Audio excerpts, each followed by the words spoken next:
at a direct address, it will go here and fetch contents of memory location 89 and put into the accumulator. Here, if I had to put in the value 89 hex inside here and use this mode, it would go to here, memory location 89, and fetch it.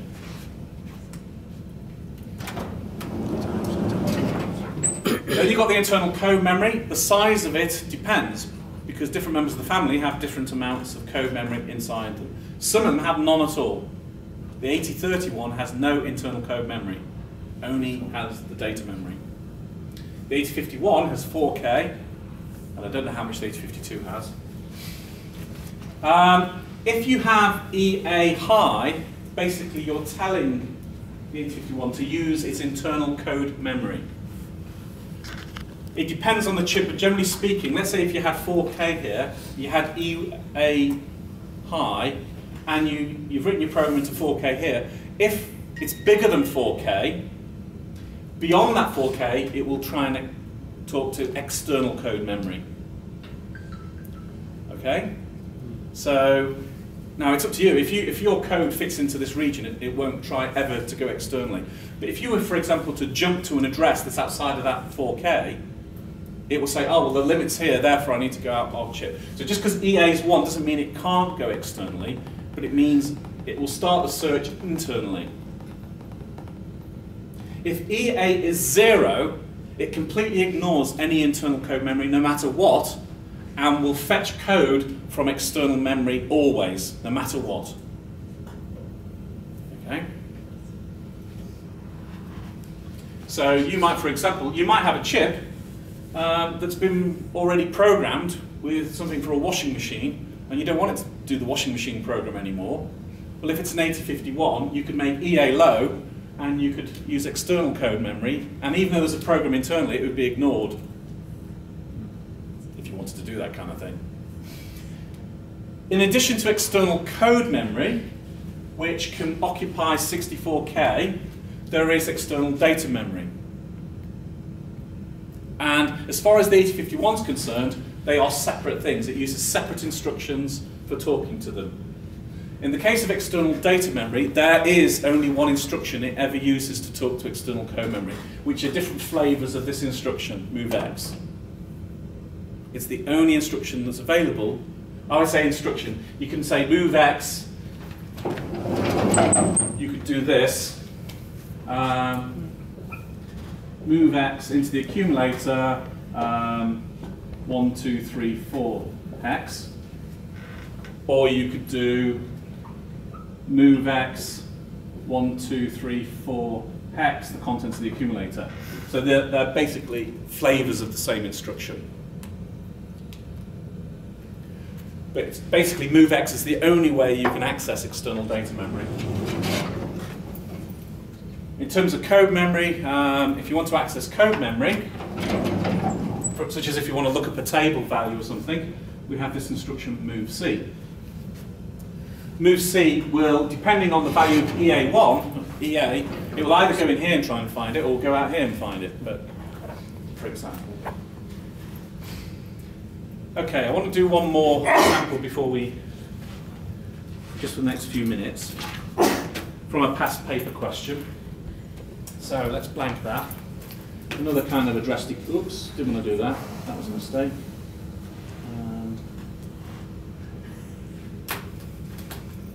So I'll just read out this and then we'll have a go at it. So,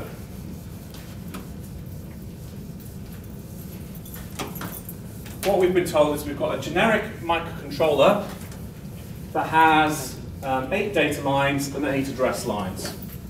Okay? So, we have a microcontroller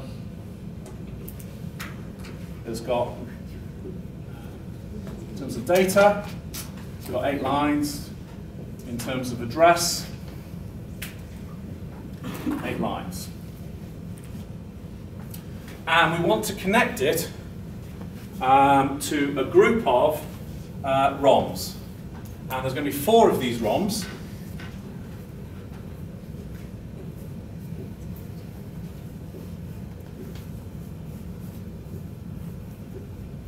So ROM 1, ROM 2, ROM 3, ROM 4. And we're told each of these ROMs has 4 address lines because they've got 16 internal addresses, and each of those addresses is 8 bits. So if you like, they're 16 by 8 bits. Okay? 16 by 8 bits. 16 by 8. 16 by 8. So coming into here, we're going to have A0 to 3. A0 to 3, and so on.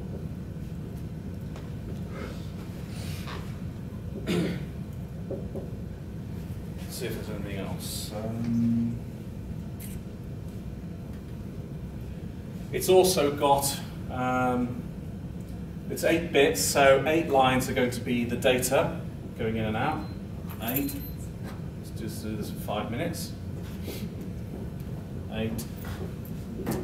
8. So we've got that. And we've got one line that functions as both a chip enable and it's also the read signal. So it's chip enable and read at the same time. And that happens quite a lot in the real world. So 4 address lines, 8 data pins, chip enable read. And we're asked to connect this to these in such a way that we don't need any further external address decoding logic. All we have are the 16 lines here, and we've got to wire them up to these with no other logic gates. Now, there are effectively different ways you could do this, but not a huge amount of choice. Now, to make life simple, apologies for those people who've been drawing this down, I'm going to swap these over to be address and data. Just put a line through it and the other way around. It's just because I've put the data down here. So that's going to come down here, and that's the data bus. What we clearly don't want is multiple of these devices to be awake at the same time, because we don't be reading locations from there at the same time. So of our 16 lines from the microcontroller, we've lost 8 of them to basically provide the 8 data lines for each of the locations in each of these devices. We only have 8 lines left over. We need 4 of those lines to effectively identify the different locations in each of these devices. There are 16 locations, 2 to the power 4 is 16. So 4 of the 8 address lines will be needed to wire up to A0 to A3 in each of these cases. So of my address bus, what I could do is take 4 lines,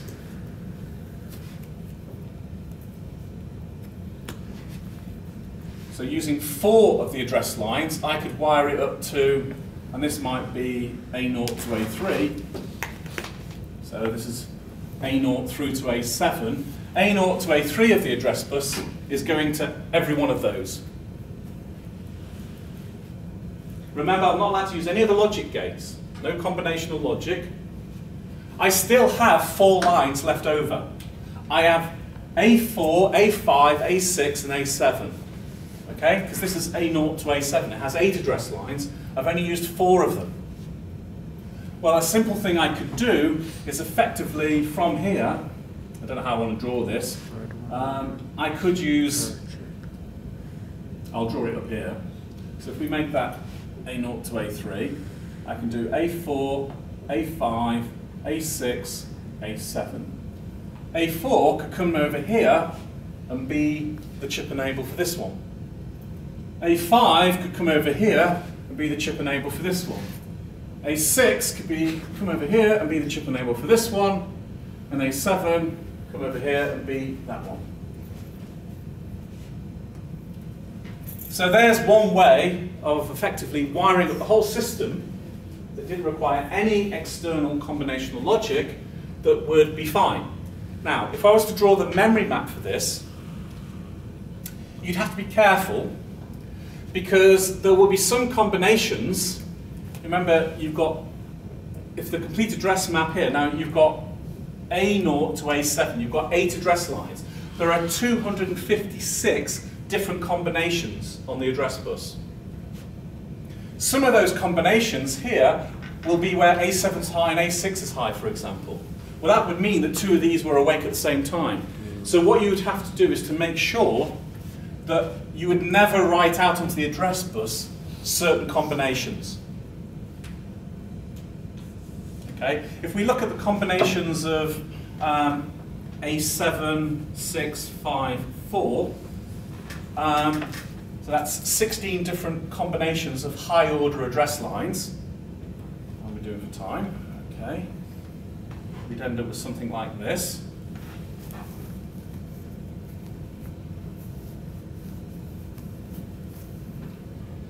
So let's make that a bit lower.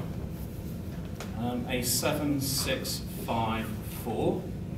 You'd end up with 1, 2, 3, 4, 5, 6, 7, 8.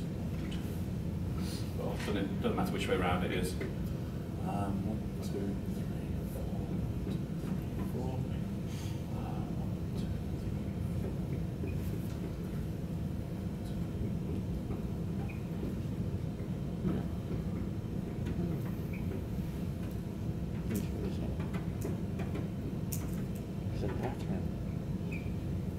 That's all possible combinations of A7 down to A4.